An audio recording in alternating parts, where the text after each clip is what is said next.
আসসালামু আলাইকুম। আজ রান্না করব টমেটোর জ্যাম। টমেটোটা সিদ্ধ করে ভালো করে চেলে বিচিগুলো ফেলে আমি সিজনে করে ডিপ ফ্রিজে রেখেছিলাম। ডিপ ফ্রাই এটা পাক উঠাইতেছি, পাক উঠাই ঘন করে ফেলেছি। এখন এটা দিয়ে আমরা জ্যাম করব। এই যে দেখেন, এটা ডিপ ফ্রিজে রেখে সংরক্ষণ করে মেজারমেন্ট 5-6 চিনিটা ভালো করে দেখে নিয়েছি ময়লা আছে নাকি। আমরা লাল চিনি ইউজ করি, এই জন্য লালটা দিলাম, আপনারা সাদাটা দিতে পারেন।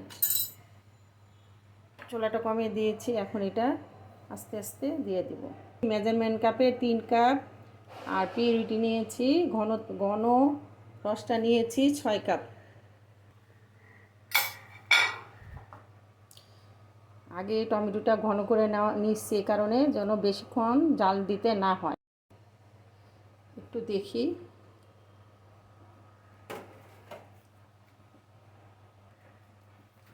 জেলিটা বসাবেন, সেখানে ঢেলে ফেলবেন।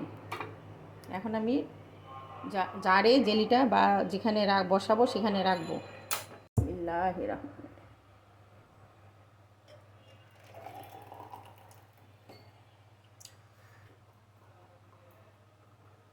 এই চামিচগুলোর দেওয়ার কারণ হলো যেন না ফাটে।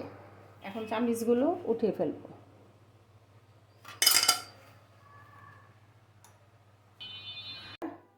আমি দেখাচ্ছি, এই দেখেন, পাউরুটিতে আমি লাগাচ্ছি, দেখেন।